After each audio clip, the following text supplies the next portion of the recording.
हैं, सदन में भी लड़ते हैं। अगर जनता हमको सदन में चुनकर भेजती है तो वहां भी हमारी लड़ाई सिर्फ जनहित की ही होती है, जनता की भलाई के लिए ही हम आवाज उठाते हैं।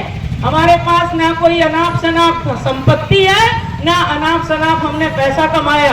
आज आदरणीय मुंजारे जी पे आप आरोप लगा रहे हैं, शर्म आना चाहिए। मुंजारे जी की राजनीति तब शुरू हुई थी जब इनके दूध के दांत भी नहीं टूटे होंगे, रामकिशोर कावरे के दूध के दांत नहीं टूटे होंगे, ये भारती ठाकुर के दूध के दांत नहीं टूटे होंगे। ये आरोप लगाते हैं। मुंजारे जी की पैर की धूल नहीं बन सकते आप लोग। जनता के लिए लड़ते हैं, संघर्ष करते हैं, सैकड़ों बार जेल जाते हैं, लाठी खाते हैं। तुम बताओ तुम कितनी बार लड़े हो, कितनी बार आप जेल गए हो, कितने बार पुलिस के डंडे खाए हो, कितने बार। आज अनुभव मुंजारे तो पूरा आत्मसम्मान के साथ लड़ती है, स्वाभिमान की लड़ाई लड़ती है। पार्टी के वरिष्ठ नेताओं के लिए गाली गलौज जैसे शब्दों का प्रयोग करते हैं, जिन्होंने अपना जीवन यहाँ दे दिया, जो सेवा के भाव से निरंतर काम करते रहते हैं। और आप बस भेड़े हैं कि मुंजारे फैमिली ने क्या नहीं किया। अगर आप मुंजारे फैमिली की तारीफ में बोलते हैं कि हमने डंडे खाए हैं, लाठी खाए, जेल, आप उग्रवादी नेता हैं, इसलिए आपने ये सब। हम उदारवादी नेता हैं, हम उदारता का भाव लेकर राजनीति करते हैं और सबके साथ समानता का व्यवहार करते हैं, इसलिए कभी कोई हमारे ऊपर उंगली नहीं उठाता। और ये डंडे लाठी खाने की नौबत हमारे साथ कभी नहीं आई थी और ना ही आएगी, क्योंकि हम उदारवाद के साथ काम करते हैं। उग्रवाद के साथ काम करना ना हमारी नीति में है और ना हमारी नीयत में है। आप जितने भी आरोप लगाती हैं, आप विधानसभा क्वेश्चन की बात करती हैं कि मैंने इतने विधानसभा क्वेश्चन लगाए, इतने तो सारे आप नगर पालिका के लिए लगाते हैं, बालाघाट के लिए। तो मुझे बताइए, उनके जवाब भी तो मिले होंगे इतने दिन में। आपने 2 साल में एक आध का तो आपको नेगेटिव जवाब, पॉजिटिव जवाब मिला होगा बालाघाट नगर पालिका का। मैं आपसे पूछना चाहती हूँ कि अगर आपने 10 क्वेश्चन भी लगाए तो क्या आपको एक भी क्वेश्चन का जवाब ऐसा नहीं मिला जिस पर नगर पालिका में कार्रवाई हो सके? जब कोई आरोप ही आप सिद्ध नहीं कर पा रहे तो उसका जवाब कैसे पॉजिटिव मिले? क्या आपको अतिक्रमण अगर हटाना है तो बड़े लोगों से शुरू करो। जो बड़ी बड़ी बिल्डिंगें बनी हैं, नालियों के ऊपर जिनके प्लेटफॉर्म बने हुए हैं, पहले उनको तोड़ो आप। ये गरीब आदमी का अगर आप 2 दिन के लिए अगर ठेला हटाते हो, दुकान हटाते हो, या 10 दिन के लिए या 5 दिन के लिए, समझ लो उतने दिन उसके घर में चूल्हा नहीं जल पाएगा। तो ये इस तरह का आचरण करते हैं और आरोप दूसरों पे लगाते हैं। अब ये बताइए, मैं आपको बता रही हूँ, नगर पालिका की जो प्रक्रिया होती है, परिषद की बैठक हर 3 महीने में होना चाहिए, क्योंकि नगर सरकार है, ये स्वायत्त शासन है। ये हम हर 3 महीने में बैठक करते थे। मेरा तो एक भी पार्षद नहीं था, 33 पार्षद बीजेपी कांग्रेस की और निर्दलीय 1-2 हुआ करते थे मेरे जमाने में। फिर भी सामंजस्य बैठाकर हम परिषद की हर 3 महीने में बैठक करते थे। प्रस्ताव का नियम यह होता है कि प्रोसीडिंग रजिस्टर सामने रखा जाता है बैठक में, और जैसे जैसे प्रस्ताव में चर्चा होती है वैसे वैसे प्रोसीडिंग लिखी जाती है। ऐसा नहीं होता, ये आपके घर का भट्टाबाजी नहीं चल रहा है कि आप प्रोसीडिंग लिखा ही नहीं रहे हैं, रजिस्टर को आप अपने घर में ले जा रहे हैं। 8-8 दिन 15-15 दिन प्रोसीडिंग लिखी नहीं जा रही है, तो किस बात की परिषद की बैठक हो रही है? यहाँ पे परिषद की बैठक का नियम यह है, तत्काल आपको प्रोसीडिंग में प्रस्ताव अगर पास हुआ है तो पारित लिखना पड़ेगा, उसका पूरा डिटेल, और अगर पारित नहीं हो पाया है तो वो भी कारण सहित आपको लिखना पड़ेगा। और तभी सारे परिषद में जितने भी बैठक में उपस्थित पार्षद हैं वो तभी दस्तखत करेंगे और तभी वो मीटिंग पूरी मानी जाएगी। अब मैं ये सुनती हूँ, कारो भैया से सुनती हूँ, मेरे विधायक प्रतिनिधि शफकत भाई से सुनती हूँ, हमारे छविराम नागेश्वर जी से सुनती हूँ, हमारी महिला पार्षद बहनों से मैं सुनती हूँ कि प्रोसीडिंग रजिस्टर तुरंत नहीं लिखा जाता।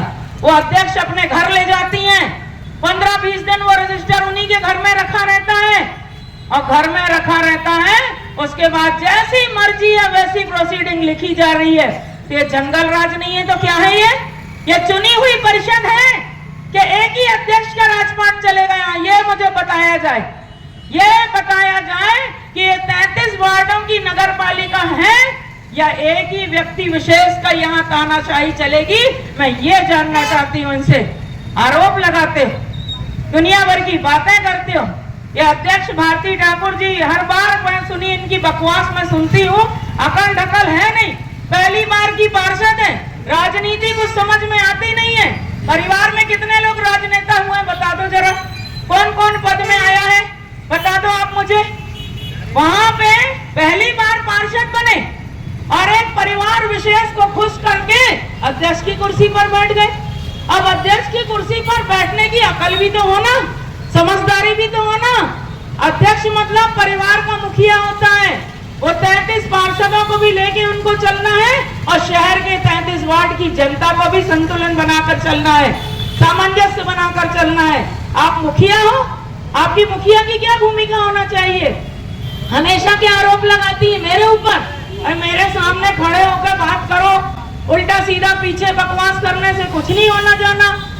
हमेशा क्या बोलती है, जब अनुभव मुंजारे अध्यक्ष हुआ करती थी तो इनका पत्थर में बस 2 ही लोगों का नाम रहता था, आदरणीय मुंजारे जी का और इनका खुद का। तो आपके अकल में पत्थर पड़े हो भारती ठाकुर जी। उस समय मैं निर्दलीय अध्यक्ष थी और मेरे पतिदेव उस समय विधायक थे और उनका बहुत बड़ा सहयोग मार्गदर्शन हमें मिलता था काम करने के लिए। वो यहाँ नगर पालिका में घुसकर नहीं बैठते थे, मेरे सरकारी कामों में दखल नहीं देते थे। मैं कभी उनसे पूछती भी थी तो वो क्या बोलते थे, तुम पढ़ी लिखी शिक्षित महिला हो, सामाजिक राजनीतिक क्षेत्र में तुम काम करती हो, अपने शिक्षा का सदुपयोग करो और काम करना सीखो। नगर पालिका में तुमको कैसे काम करना है, मैं तुम्हारे नगर पालिका के कामों में मेरा कोई दखल नहीं रहेगा।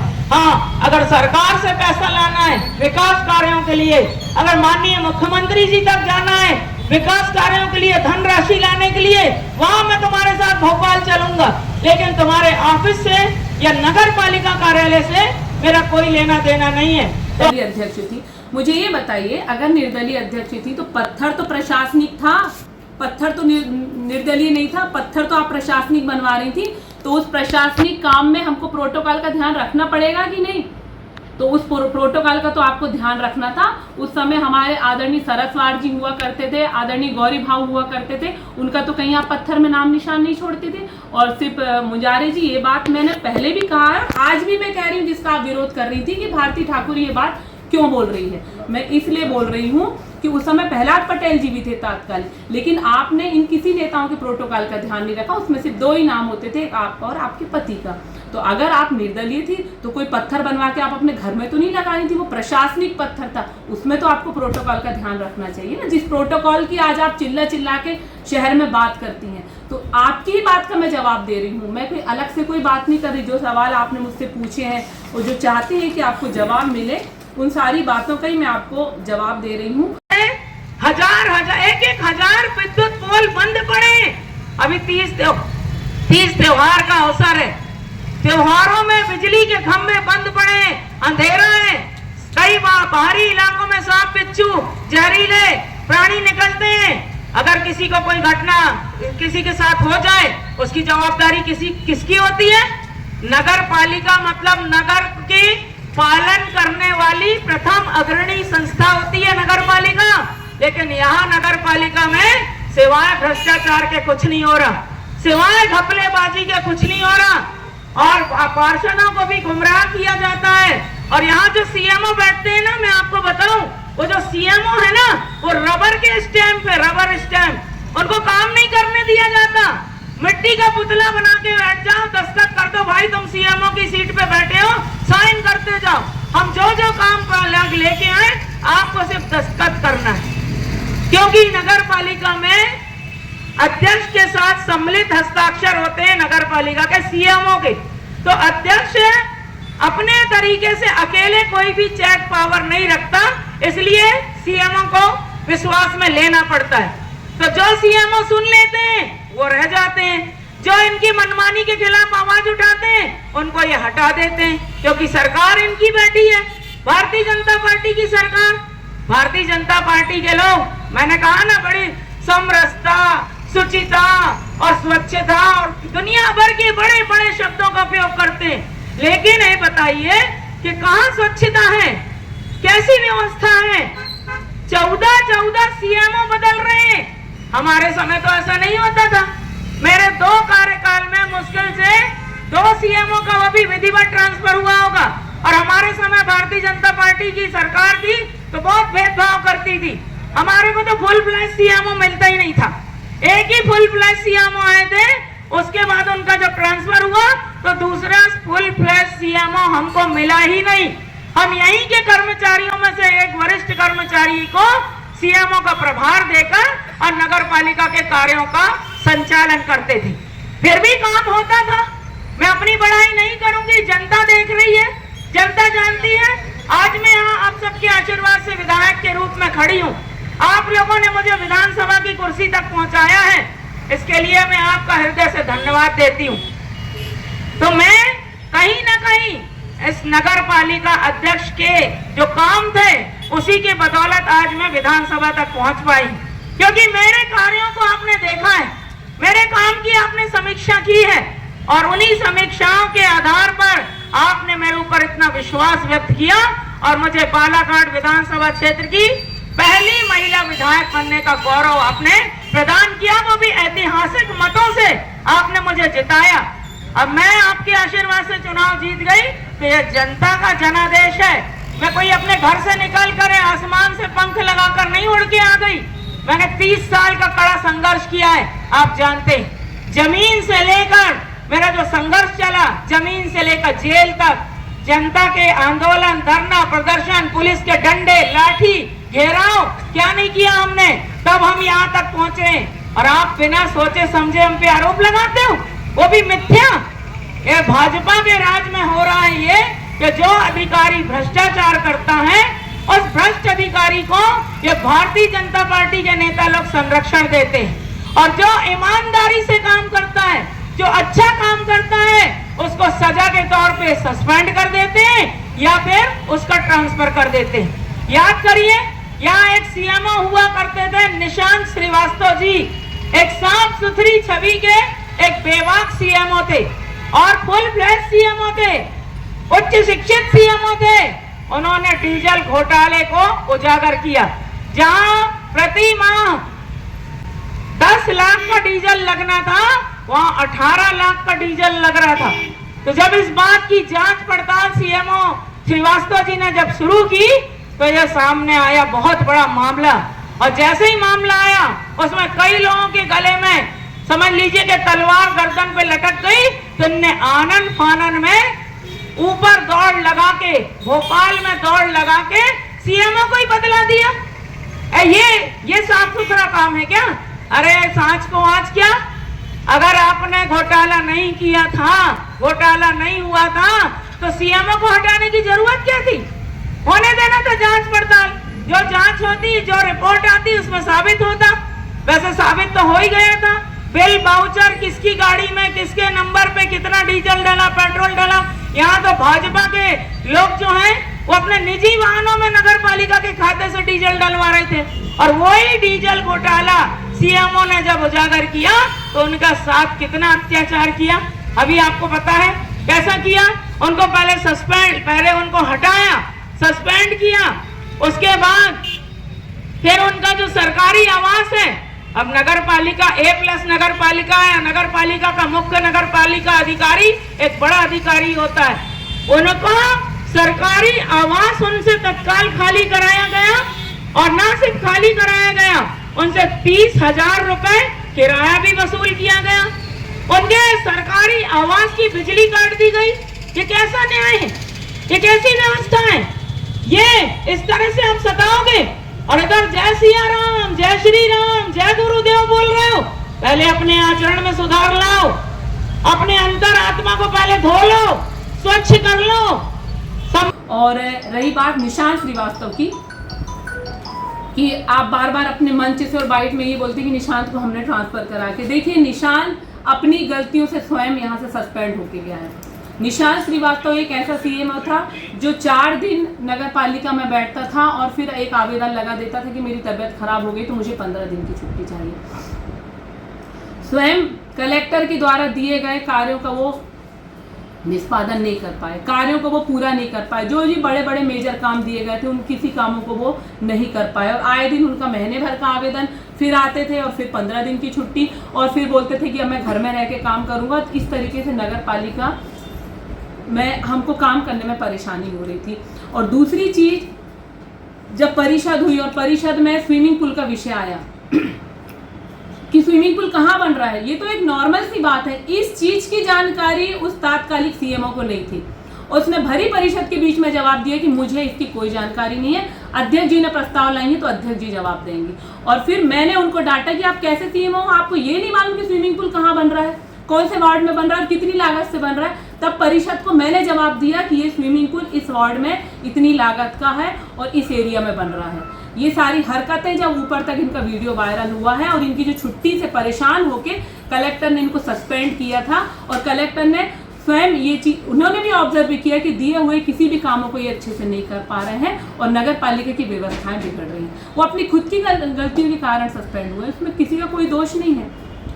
और आप हम पे आरोप लगाते हैं कि हमने 14 सीएमओ रख लिए। आपको ये मालूम होना चाहिए, आप स्वयं भी नगर पालिका अध्यक्ष रही हैं, कि अगर कोई सीएमओ 8 दिन के लिए भी छुट्टी पे जाता है तो किसी को टेम्परेरी प्रभार देना पड़ता है। तो ये ऐसे प्रभार को गिन के आप 14 सीएमओ की गिनती गिन रहे हैं। तो मेरा निवेदन है मुंजारे जी आपसे भी और अपने सभी पार्षदों से भी, के वार्डों में भी सफाई नहीं हो रही, इतनी गंदगी व्याप्त है, कचरा वाहन एक हफ्ते नहीं जाते और जाते भी है तो मेन रोड से गाना गाते हुए अध्यक्ष महोदय ने गाना बना ली है, वही गाना बजता रहता है और गाड़ी बाहर घूमती रहती, कहीं गलियों में नहीं घुसती, कहीं साफ सफाई की व्यवस्था नहीं दिखती, सरकारी योजनाओं का कोई लाभ नहीं मिल रहा। अभी प्रधानमंत्री आवास के नाम पर जनता रो रही, सैकड़ों हजारों की तादाद में कई हितग्राही अभी भी इसी आशा में घूम रहे हैं कि उनको प्रधानमंत्री आवास का पैसा मिलेगा, लेकिन कब मिलेगा, कैसे मिलेगा, वो कोई नहीं बता सकता।